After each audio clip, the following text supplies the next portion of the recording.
کہ دین میں قرآن و حدیث اصل ہیں، ان کی تشریحات جو علماء امت سے منقول ہیں وہ اصل ہیں. چھوٹا اور بڑا کوئی بھی آدمی اصل نہیں ہے، کوئی شخصیت اصل نہیں ہے. میں غلطی کروں یا میرے بڑوں سے بھی کوئی غلطی ہو، وہ غلط کہا جائے گا. اس کو جس سے غلطی ہوگی اس کو غلط کہا جائے گا، اس کی غلطی کو غلط کہا جائے گا. تو دارالعلوم دیوبند نے کچھ چیزوں کی نشاندہی کی. وہ ایک نیا مسئلہ پیدا ہوا، ان کو مانا نہیں گیا، مسئلہ باقی رہ گیا. اور دارالعلوم دیوبند کا فتویٰ معلوم ہے آپ کو، آج تک باقی ہے. یہ غلط فہمی پھیلانے کی بات مناسب نہیں ہے کہ فتوے کا انکار کر دیا جائے. جو صحیح بات ہے اس کو صحیح کہا جائے گا، جو غلط بات ہے اس کو غلط کہا جائے گا. دارالعلوم دیوبند کے اندر جماعت کے کام پر اس وقت سے پابندی لگائی گئی، نہ ان کا کام نہ ان کا کام. اس کا فتوے سے تعلق نہیں ہے، اس کا جھگڑے سے تعلق ہے، اس کا انتظامی مسئلے سے تعلق ہے کہ جب دونوں گروپ کام کریں گے طلبہ میں تو لڑائی ہونے کا اندیشہ ہوگا. اس انتظامی مصلحت کے تحت اس کو بند کیا گیا. ابھی تک ہے نا اسی طرح سے باقی ہے. اور حضرت محتمیم صاحب نے جب اعلان کیا تھا بند کرنے کا، اسی وقت یہ کہا تھا کہ سوال یہ ہے کہ یہ کب تک بند رہے گا. جواب یہ ہے مصالحت ہونے تک بند رہے گا. کل کو مصالحت کر لیں، کل کو ختم ہو جائے گا ہمارا فیصلہ.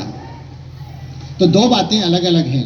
کام وہاں پر دونوں فریق کا بند کیا گیا انتظامی مصلحت سے، لیکن جہاں تک فتوے کی بات ہے، واضح بات ہے کہ وہ فتویٰ اپنی جگہ باقی ہے. اور فتویٰ کسی کی ذات کے خلاف نہیں ہے، کسی سے ذاتی لڑائی نہیں ہے.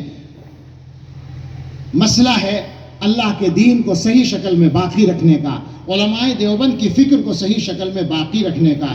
ہم اور آپ پابند ہیں اس بات کے کہ اللہ کے دین کی تشریح جو ہم تک پہنچی ہے، صحیح تشریح اس کو باقی رکھیں. اور آپ غور کریں کہ سارے اکابر سے الگ ہو کر، سارے اکابر امت کے طریقے سے الگ ہو کر کوئی آدمی صحیح رہ جائے، یہ ہو نہیں سکتا. آپ اس کو صفائی کے ساتھ سن لیں. اور اس کے بعد میں ایک بات اور کہوں گا، اگر جب تک آپ کی سمجھ میں بات نہ آئے، بات سمجھ میں آ جائے تو بہت اچھا، غلطی سمجھ میں آ جائے تو بہت اچھا، لیکن جب تک نہ آئے تو آپ اپنے اپنے طریقے سے کام کر رہے ہیں، کر لیں، کوئی پابندی تو نہیں لگاتا. لیکن آپ یہ چاہیں کہ دنیا میں سارا کام آپ ہی کے طریقے پر ہو، یہ آپ کی غلط بات ہوگی. لہٰذا اس کی وجہ سے اگر مسجدوں میں جھگڑا ہوتا ہے، آپ اگر فلاں اور فلاں سے تعلق رکھنے والی جماعت کو مسجد میں آنے پر لڑائی کرتے ہیں، اس کا مطلب یہ ہے کہ آپ کا جو اصل مقصد تھا وہ آپ کو یاد نہیں رہا.